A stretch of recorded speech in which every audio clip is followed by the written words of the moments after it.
Nothing like a good Sarah Connor, Robert Patrick Easter egg joke to kind of get the blood going.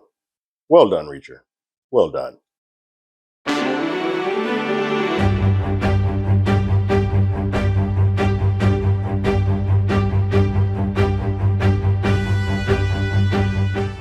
Hello, everyone. Terrence here with Hollywood Already Did It. If you haven't already, go ahead, like, share, subscribe to the channel, leave a comment below, ring that bell. Anytime we have something, you will be among the first to know.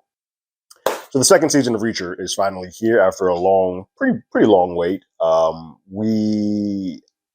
They're doing it different than they did the first season. They're sort of going the boys' method, if you will, where they released the first 3 episodes. The first 3 episodes are called New York's Finest, Picture Says 1,000 Words, and Burial. And they're going to release those first 3, and then they're going to release an episode a week afterwards. Whereas opposed to last season or the first season that they did, it was all at one time. So it was a bit of a binge fest that you could do. I know there are people who love both or prefer the binge method because that's sort of what we have been catered to or what we've been given over the last couple of years. I personally don't like the binge method for 2 reasons. One, if I watch something in a binge method, even stuff that I like Ozarks, love that show, love it to death. If I binge it, I'm not going to remember that show after a week. It's kind of like the cram sessions that you used to have back when you were a kid. You're like, I'm going to study up, cram up. Cool. I got it for this one moment. I can talk about this and love it for this one test I can get through.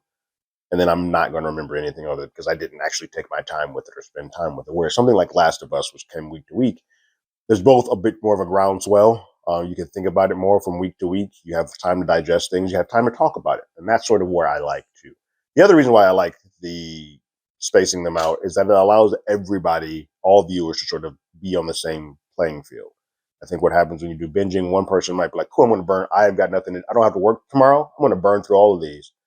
Whereas the other person, like, I watched 2 episodes, and then sort of discussing it and putting this up on social media and talking about it becomes a bit of an unfair balance because not everybody's on that same wavelength. Whereas now you're like, cool, I'm giving you 3 episodes. Take your time, spend the week, and then the following week we'll come back with the next episode to sort of keep you guys all in line. I prefer that method. And it also allows me to talk about them here because I hate talking about shows in binge form because I'm going to miss points. I like to sort of digest each episode. For this series, though, and like for all series, for the first 3 episodes or the first episode, I'm not going to get into spoilers. I'm going to get a bit of an overview of what this season feels and looks like. Alan Richardson returns to play our lovable big bear Reacher, who is still doing his roaming thing. He and Charlie from Poker Face should have like a game to see who can roam around the most.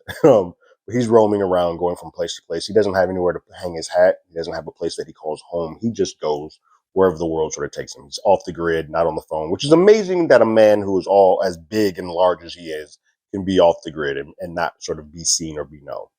But he's still, when the time comes, he's still willing to sort of help out a person who's in harm's way, but doesn't want any credit or kudos for it. He's like, I'm going to do my thing, do my good Samaritan deed, and kind of keep moving in the wind. While doing that, he gets a message from an old unit member from his team that he put together. And upon meeting her, has found out that there's a situation happening where people within their unit are dying. And it sort of starts building up more and more, becomes this sort of police procedural, where as he gains more members of the team that are still around, that are still alive, they have to go through this rigmarole and kind of see who did what, who's alive, where do these tips and these tricks lead to see who's doing it. And I feel like anytime with these, like, I won't get into the story beats of all of these. There's a female friend that he absolutely adores in Neely that there's not, it's just a friendship level. And like, he really trusts her and really believes in her. And like, they have a brother-sister bond that he doesn't have that connection with other people. And there's another lady who there's an intensity that happens between the two of them that he has often shunned away because they were the same rank and they were on the same team. That's what he uses as an excuse. And she's like, I've been throwing this at you for years and you haven't been taking it. So what's up? And so there's different dynamics with different members of the team. But what we learn is that some people and some of the team members have been doing some things that may have gotten them into some trouble. And it doesn't necessarily mean that they were doing things that were illegal We're going to find that out. But they were doing things that led them down this road where they were tortured and harmed. And it didn't seem like they quite knew that. They knew that it was a unit, they knew that it was a team, but they did not know that Reacher, big ass Reacher, was a piece of this. I think they might have done things a little bit differently because when he starts poking out, they're like, "Wait, there's a really large guy here." They're like, "Well, hold on, where did he come from?" So, because his picture wasn't around, like they all keep pictures of each other, and outside of the one photo that they have of all of the unit, Reacher doesn't really show up in a lot of pictures. He doesn't keep a lot of those things around. So he's like, again, even within the friends he has, he stays off the radar. Like when they have weddings, they all go, but he doesn't go. So there's a lot of people who just didn't know that Reacher was a piece of this. Now they're seeing it, and they're like, "Oh crap, that's a thread we didn't sort of take into account what is happening." Um, you get Robert Patrick being the man behind the phone, pulling the strings, and being a bit of an a hole.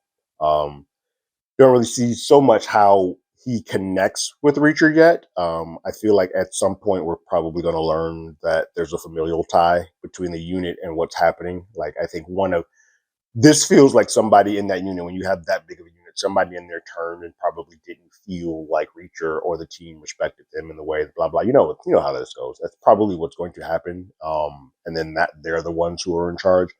There are a lot of people. We've seen one body, and then we're assuming that some other bodies are dead, but we haven't visibly seen them yet. So a couple of them may, who knows? Some of them may like, I'm dead, but I'm not.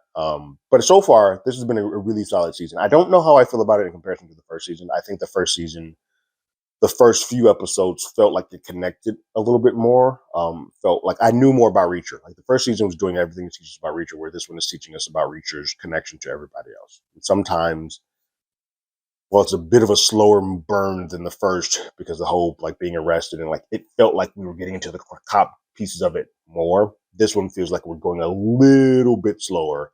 Although I think some of the action beats are a little bit stronger in this one because you're using an entire team of skilled military folks. So the action beats, when they occur, are pretty great. I will say this: not being a binge season, I'm curious. It doesn't feel like the tag-ins for each of these episodes feel strong enough to justify waiting for another week. Whereas I think shows like Last of Us or House of the Dragon, um, those shows feel like, hey, I've done enough to hook you so that you're going to want to come back next week. I genuinely like this show already, so I'm going to come back and watch it regardless. But I don't think the hook of, oh, this person's in on it is enough to really justify the non-binge method. Because what happens is you say, hey, this guy was in on it, but we as an audience don't know that guy other than the one scene that we sort of saw them in. So it's like, well, I guess that's a big piece of this. I'll be back, but sure. So that's the only thing I will say, that this so far doesn't feel like it's lending itself to being a episode by week thing. Whereas The Boys ratchets it up every week. This feels like it's still pretty much a procedural, and like we turn a slight leaf back from episode to episode. And so I don't know if we've earned the right. I don't know if this is one of those shows that fits in the model of being week to week. I feel like this might be better. This might be one of those ones where I actually think it might be better to do as a binge. I'm not sure. We'll see how the next couple episodes go. So far, I'm in. It does what it's supposed to do. It satiates that. It quenches that long standing Reacher hunger that I've had for the last couple of months to a year, because it's been a while since Reacher's come on. But I'm in.